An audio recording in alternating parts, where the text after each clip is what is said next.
Good morning all of you.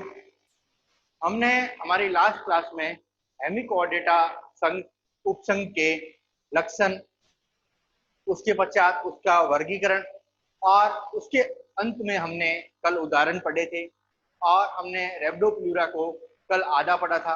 आज हम इसका पूरा वर्गीकरण और इसका पढ़ेंगे। तो कहने का मतलब क्या है कि रेब्डोप्लूरा जो जीव होता है, इसका संघ जो होता है,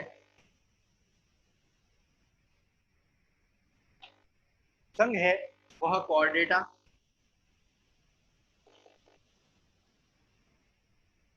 अर्थात यह कोऑर्डिनेटा संघ का सदस्य है और उपसंघ जो है वह हेमिकोऑर्डिनेटा है, अर्थात उपसंघ हेमिकोऑर्डिनेटा। हम जानते हैं कि सभी जीवों का संघ कोऑर्डिनेटा है, उपसंघ हेमिकोऑर्डिनेटा। और वर्ग जो है वह टेरोब्रैंकिया है, टेरोब्रैंकिया। और वंश है, जीनस है, वो है रेब्डोप्लूरा। देखिए, हम वर्गीकरण के अंदर हमेशा सबसे जो पॉइंट वाइज पढ़ते हैं उसको संघ, उपसंघ, वर्ग और वंश को पढ़ते हैं। अब देखिए, रेब्डोप्लूरा जो जीव होता है यह हम जानते हैं हेमिकोऑर्डिनेटा उपसंघ का होता है। और हम हेमिकोऑर्डिनेटा उपसंघ के जीवों में हम दो चीज पढ़ चुके हैं कि एक तो जीव क्या होते हैं कि स्वतंत्र होते हैं, और स्वतंत्र होते हैं वो क्या करते हैं, गति कर सकते हैं। दूसरे जो जीव जो स्वतंत्र होते हैं वो जीव हमेशा एकल रहते हैं, सिंगल फॉर्म में रहते हैं। लेकिन वह जीव जो कॉलोनी फॉर्म में रहते हैं, अर्थात समूह के रूप में, संघ के रूप में रहते हैं, वह कोई भी गति नहीं करते।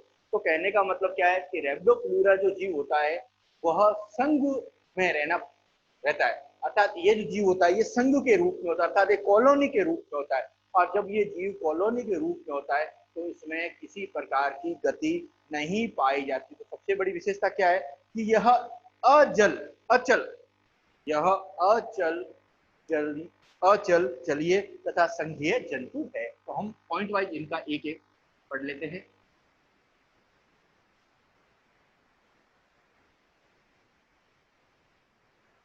पहला क्या पॉइंट है, यह अचल अर्थात गति नहीं है, अचल संघीय जंतु है। अब देखिए, संघ को हम इंग्लिश फॉर्म में कहें तो हम कह सकते हैं कॉलोनी, अर्थात संघीय जंतु है। तो कहने का मतलब पहला, यह अचल संघीय जंतु है। सेकंड, जो सबसे बड़ी विशेषता क्या होती है, इसके जंतु अब जो होते हैं, जॉइंट्स होते हैं, जंतु जो होते हैं वह नलिकाओं में बंद रहते हैं, अर्थात नलिकाओं से हमेशा क्या होते हैं, बंद रहते हैं। तो कहने का मतलब जो भी जंतु है अर्थात जॉइंट्स है वह क्या होते हैं, नलिकाओं में, अर्थात विभिन्न नलिकाओं में क्या होते हैं, बंद रहते हैं। तो नलिकाओं में बंद रहते हैं। तो जो भी जंतुआप होते हैं, जंतु होते हैं, वह क्या होते हैं, नलिकाओं में बंद रहते हैं। जंतु जो जॉइंट्स होते हैं, अर्थात एक संघ के अंदर जो छोटे छोटे जंतु है वह क्या होते हैं, नलिकाओं में क्या करते हैं, बंद रहते हैं। और सबसे बड़ी हेमिकोऑर्डिनेटा की विशेषता ध्यान रखिएगा, जो जंतु होते हैं वह क्या होते हैं, नलिकाओं में बंद रहते हैं। नेक्स्ट सबसे बड़ी विशेषता क्या होती है, इनका शरीर शुंड, कॉलर और धड़ में विभेदित होता है। अर्थात तो वैसे शुंड सेकंड पोर्शन कौन सा है, कॉलर, और पीछे पोर्शन कौन सा हो गया, धड़। क्योंकि हमने हेमिकोऑर्डिनेटा की विशेषता बताई थी कि इनका शरीर 3 भागों में विभाजित होता है। शीर्ष वाला पोर्शन शुंड कहलाता है, बीच वाला कॉलर की तरह कॉलर, और पीछे का जो पोर्शन होता है वह शुंड कहलाता है। तो नेक्स्ट पॉइंट क्या है कि इनका शरीर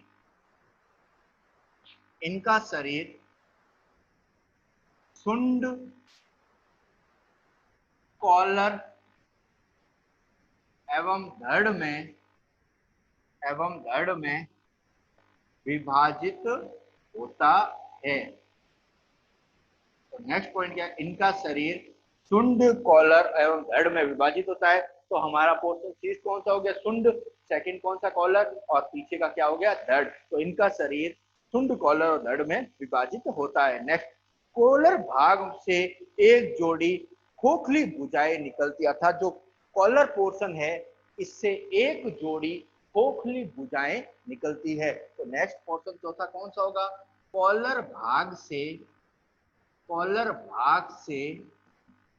एक जोड़ी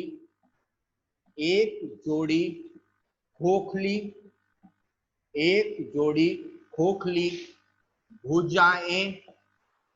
भुजाएं निकलती है। तो नेक्स्ट जो पोर्शन है हमारा क्या है कि कॉलर भाग से एक जोड़ी खोखली भुजाएं क्या होती है? निकलती है, तथा प्रत्येक भुजा पर दो पंक्तियों में स्पर्शक लगे रहते हैं। तो नेक्स्ट हमारा पांचवा पॉइंट क्या होगा? प्रत्येक भुजा पर दो पंक्तियों में स्पर्शक, प्रत्येक भुजा पर दो पंक्तियों में स्पर्शक लगे रहते हैं। तो कहने का मतलब क्या है कि प्रत्येक भुजा पर दो पंक्तियों में स्पर्शक लगे रहते हैं। तो ये भी नेक्स्ट इंपॉर्टेंट पॉइंट लास्ट क्या है कि इनमें इस प्रकार के जो जंतु होते हैं उनमें नर और मादा क्या होते हैं? दोनों अलग अलग होते हैं। लेकिन सबसे इंपॉर्टेंट पॉइंट क्या है कि एक संघ में, अर्थात ये जो एक संघ है इस जंतु का, इसमें नर और मादा दोनों उपस्थित होते हैं। तो नेक्स्ट पॉइंट क्या है? नर और मादा जननांग अलग अलग जंतुओं पर उपस्थित होते हैं, इसका मतलब यह क्या है? एक लिंगी है। उसके बाद एक ही संघ में नर और मादा दोनों जंतु उपस्थित होते हैं। तो नेक्स्ट हमारा पॉइंट क्या रहेगा?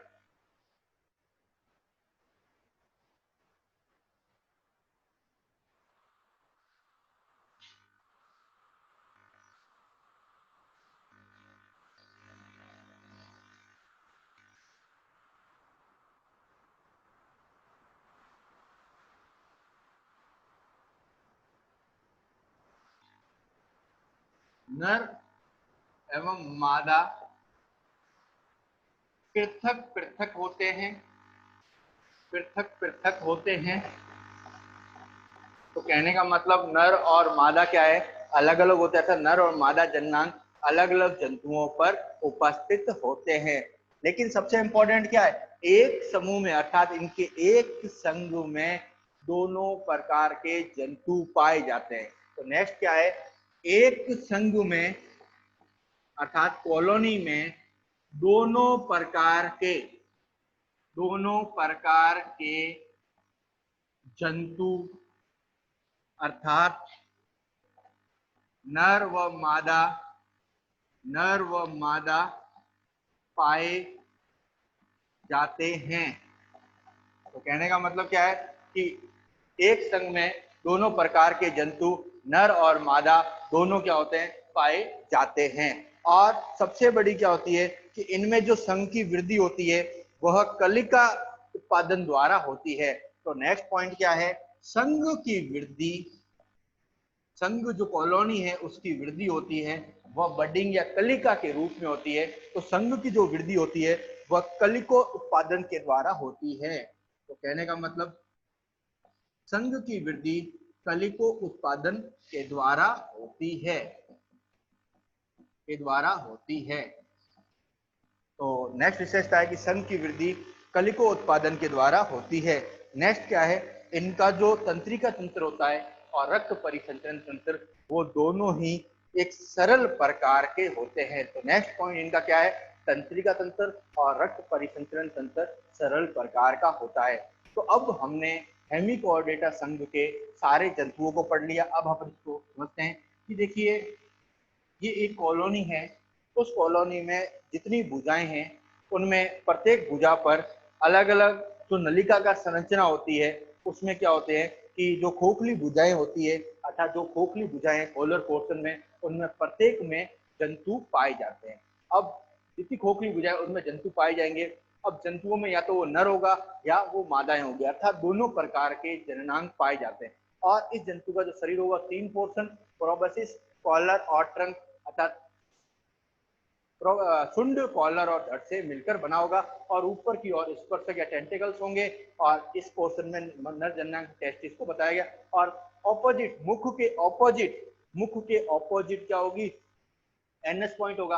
और सबसे इंपॉर्टेंट पॉइंट क्या हम पढ़ चुके हैं, इनकी आहार नाल अंग्रेजी के वर्ण यू के समान होती है, इसीलिए इनके मुख और जो गुदा पोर्शन है वह दोनों क्या है, पास पास। इसीलिए ध्यान रखिएगा, इनके मुख और गुदा दोनों क्षेत्र है वो क्या होते हैं, पास पास होते हैं। तो ये इसकी सबसे बड़ी विशेषता है। इसके साथ ही हमारा हेमिकोऑर्डेटा जो संघ होता है, उपसंघ था, वह पूर्ण होता है। अब हमारा जो थर्ड है उपसंघ, क्योंकि कोऑर्डिनेटा के 3 ही उपसंघ मुख्य है। तो हमारे कोर्स में इसमें हमने हेमिकोऑर्डिनेटा पढ़ लिया, जिसमें हमने बेलेनोग्लोसस विशेष रेफरेंस से पढ़ा। दूसरा हमने यूरोकोऑर्डिनेटा पढ़ लिया एडमानिया के। तीसरा है सिफेलोकोऑर्डिनेटा। तो अब हम तीसरे जो संघ है सिफेलोकोऑर्डिनेटा उपसंघ के बारे में चर्चा करते हैं।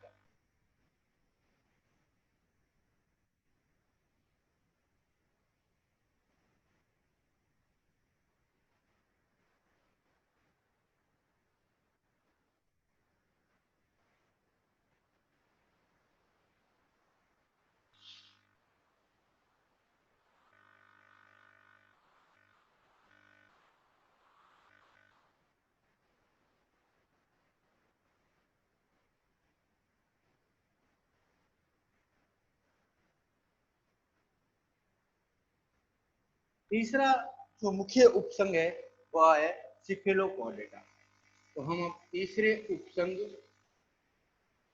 सिफेलोकोऑर्डिनेटा के बारे में चर्चा करेंगे। सिफेलोकोऑर्डिनेटा, देखिए तीनों ही उपसंघ के जंतुओं में हमारे कोर्स में एक एक जंतु है। तीसरा जो उपसंघ है वह क्या है, सिफेलोकोऑर्डिनेटा है। अब इसमें जो जंतु होते हैं वह सामान्यतः समुद्री होते हैं और रेत में क्या होते हैं, बिल बनाकर रहते हैं। अर्थात इस उपसंघ के जीव इस उपसंघ के जीव समुद्री मैराइन एनिमल व रेत में बिल बनाकर निवास रेत में बिल बनाकर निवास करते हैं। तो फर्स्ट पॉइंट क्या है, इज मैराइन एनिमल्स एंड जो इनके जो बिल होते हैं वो जो रेत में बना के, अर्थात बोरस जो होते हैं वो किसमें बनाते हैं, वह सैंड में अर्थात मिट्टी में ये बनाते हैं। तो नेक्स्ट जो सबसे बड़ी इनकी विशेषता थी ये थी। नेक्स्ट क्या है, इनका शरीर लंबा तथा पार्श्व से दबा हुआ होता है। तो इनका शरीर, इस संघ के जो जंतुओं का शरीर होता है वह लंबा लंबा एवं पार्श्व से दबा होता है। लंबा एवं पार्श्व से, अर्थात पार्श्व से क्या होता है, दबा होता है। जिसका अर्थात कहने का मतलब क्या है, जिसके कारण इसका अगला 2/3 भाग तिकोना व 1/3 भाग क्या होता है, अंडाभ होता है। अर्थात इसका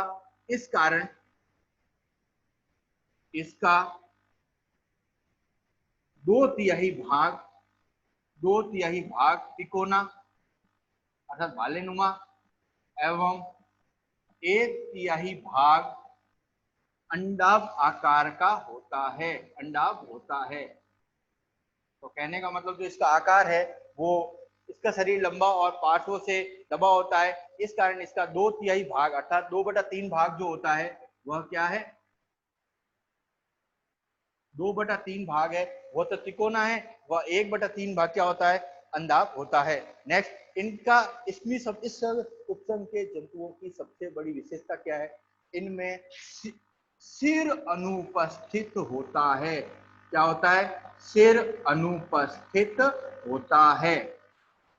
अर्थात हम जानते हैं कि एक सामान्य जंतु में, जब मछली के आकार के जो जंतु होते हैं उनमें हम सिर, धड़ और पूंछ बताते हैं। तो इस उपसंघ की सबसे बड़ी विशेषता क्या है, इस उपसंघ के जंतुओं में सिर क्या होता है, वह अनुपस्थित होता है। अब सिर अनुपस्थित है तो कहने का मतलब क्या होगा, इनके सिर्फ धड़ और पूंछ भाग ही पाए जाते हैं। तो कहने का मतलब क्या है, इनका जो शरीर होता है वह केवल धड़ और पूंछ से मिलकर बना होता है। इनका शरीर धड़ एवं पूंछ भाग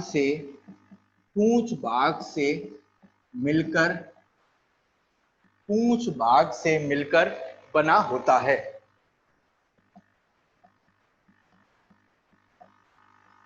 क्योंकि सिर यहाँ अनुपस्थित है, इसीलिए इनका शरीर धड़ और पूंछ भाग से क्या होता है, मिलकर बना होता है। और नोटोकॉर्ड शरीर के सबसे बड़ी विशेषता क्या है? देखिए, नोटोकॉर्ड ये इकलौता उपसंग है जिसमें शरीर के अग्र भाग से लेकर पश्च भाग अर्थात पूरे शरीर में नोटोकॉर्ड क्या होती है, फैली रहती है। अर्थात सबसे बड़ी विशेषता क्या है, इसमें नोटोकॉर्ड शरीर के अग्र भाग से पश्च भाग तक फैली रहती है। तो नेक्स्ट विशेषता क्या होगी?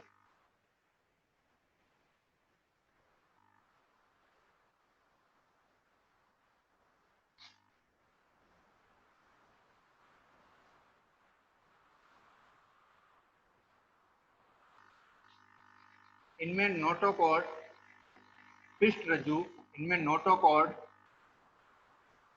शरीर के अग्र भाग से पश्च भाग तक, शरीर के अग्र भाग से पश्च भाग तक फैली रहती है, फैली रहती है। तो कहने का मतलब क्या है कि अगर मैं दूसरे शब्दों में कहूं तो नोटोकॉर्ड शरीर की पूरी लंबाई तक फैली रहती है। तो ये भी इस संघ की क्या है, सबसे बड़ी विशेषता होती है। नेक्स्ट, इसमें बाह्य कंकाल और युग्मित उपांग अपेंडेज होते हैं, वह अनुपस्थित होते हैं। तो इस उपसंघ की विशेषता क्या है कि इसमें बाह्य कंकाल एवं युग्मित उपांग अनुपस्थित होते हैं। तो ये भी इस उपसंघ की विशेषता है। अर्थात जो बाह्य कंकाल होते हैं, स्केलेटन्स है जो एक्सटर्नल है वह अब्सेंट है, और जॉइंट अपेंडेज होते हैं वह भी क्या होते हैं, इनमें अनुपस्थित होते हैं। नेक्स्ट, शरीर के पृष्ठ व पार्श्व भागों में विशेष पेशियां पाई जाती है। तो नेक्स्ट पॉइंट क्या है, शरीर के पृष्ठ एवं पार्श्व भागों में पेशियां पाई जाती है, पेशियां पाई जाती है। तो इनके शरीर के जो पृष्ठ और पार्श्व है, दोनों भागों में पेशियां पाई जाती है, जो खंडों में मायोटोम के रूप में, अर्थात जो खंड होते हैं, जो खंडों में मायोटोम के रूप में, खंडों में मायोटोम के रूप में व्यवस्थित होती है।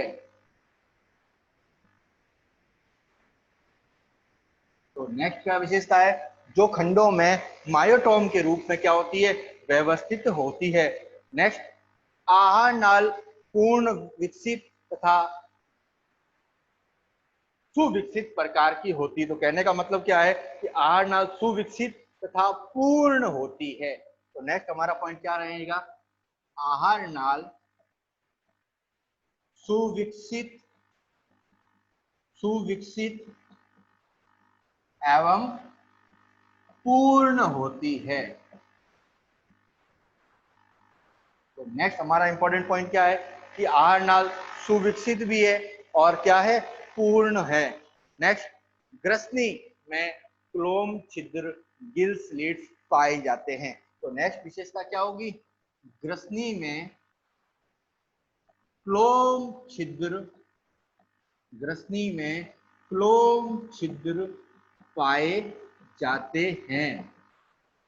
तो नेक्स्ट सबसे बड़ी विशेषता क्या है कि ग्रसनी जो होती है उसमें क्लोम छिद्र पाए जाते हैं।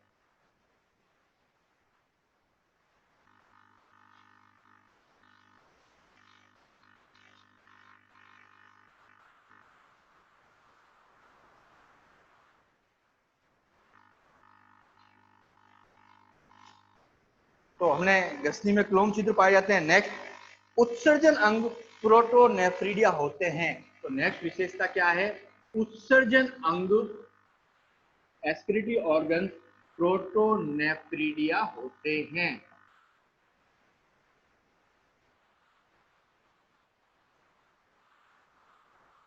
उत्सर्जन जो अंग होते हैं वह क्या होंगे, प्रोटोनेफ्रिडिया होते हैं। नेक्स्ट, तंत्रिका तंत्र एक पृष्ठ खोला नलाकार खोखली नलिका के रूप में होता है। तो तंत्रिका जो तंत्र होता है, तंत्रिका तंत्र एक पृष्ठ नलिकाकार नलिकाकार अर्थात खोखली संरचना के रूप में होता है। तो ये भी क्या है, इस उपसंघ की एक विशेषता है। नेक्स्ट, इनमें जंतु जो होते हैं वह एक लिंगी होते हैं और जनद या गोनेट्स होते हैं वह एक विशेष पंक्तियों में विशेष खंडों में क्या होते हैं, व्यवस्थित होते हैं। तो नेक्स्ट पॉइंट क्या है, जंतु एक लिंगी होते हैं वह एवं जनद खंड में व्यवस्थित होते हैं। तो सबसे इंपॉर्टेंट पॉइंट क्या है कि ये एक लिंगी होते हैं और जनद जो गोनेट्स हैं वह क्या है, एक खंड के रूप में व्यवस्थित होते हैं। नेक्स्ट, इनमें जनन जो होगा वह असेक्सुअल रिप्रोडक्शन होगा, अर्थात जनन हमेशा अलैंगिक प्रकार का होगा, लेकिन लार्वा अवस्था यहाँ हमेशा अनुपस्थित रहती है। तो नेक्स्ट इंपॉर्टेंट पॉइंट क्या है कि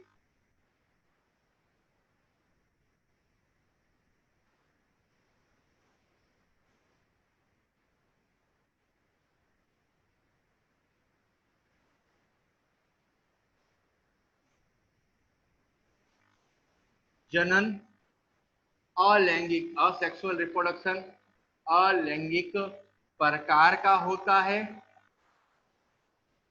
जनन हमेशा अलैंगिक प्रकार का होता है और सबसे बड़ी विशेषता क्या है कि लार्वा अवस्था यहाँ अनुपस्थित होती है। तो नेक्स्ट क्या है, लार्वा अवस्था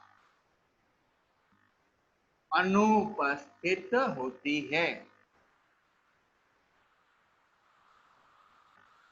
नेक्स्ट क्या है, इसमें विशिष्ट श्वसन अंगों का अभाव रहता है। तो नेक्स्ट जो इंपॉर्टेंट पॉइंट है वो क्या होता है, विशिष्ट श्वसन अंगों का इस उपसंघ के जंतुओं में अभाव होता है। तो नेक्स्ट पॉइंट है विशिष्ट श्वसन अंगों का विशिष्ट श्वसन अंगों का अभाव होता है। नेक्स्ट, रक्त परिसंचरण जो तंत्र होता है वह बंद प्रकार का होता है, अर्थात रक्त परिवहन जो तंत्र होता है वह कैसा होगा, यहाँ हम जानते हैं दो होते हैं, खुला और बंद, यहाँ बंद प्रकार का होता है। तो नेक्स्ट पॉइंट क्या है, रक्त परिवहन तंत्र बंद प्रकार का होता है। तो नेक्स्ट सबसे इंपॉर्टेंट पॉइंट क्या है, इनका जो रक्त परिवहन तंत्र है वह क्या होता है, बंद प्रकार का होता है। और अगर इसके उदाहरण की बात करें तो हम एग्जांपल में ले सकते हैं ब्रेंकियोस्टोमा। अब हम इनके जो उदाहरण है वह ब्रेंकियोस्टोमा को पढ़ेंगे, अर्थात हमारे कोर्स में भी है कि सिफेलोपोडेटा में एक जो मुख्य उदाहरण है वह है ब्रेंकियोस्टोमा। तो अब हमारा नेक्स्ट जो एग्जाम्पल रहेगा वह रहेगा ब्रेंकियोस्टोमा।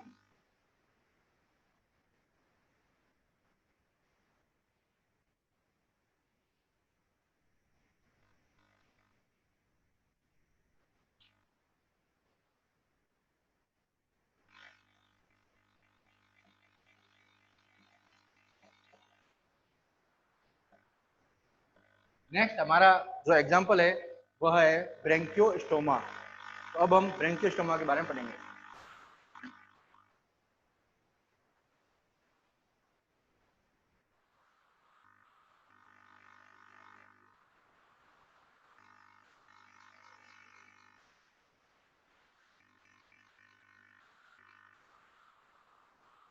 देखिए, सबसे बड़ी विशेषता क्या है कि इस जंतु का जो शरीर होता है वह इस जंतु के शरीर में नोटोकॉर्ड पूरी लंबाई तक फैली रहती है। तो कहने का मतलब क्या है, जो नोटोकॉर्ड्स होती है वह इस जंतु के शरीर में पूरी लंबाई तक फैली रहती है।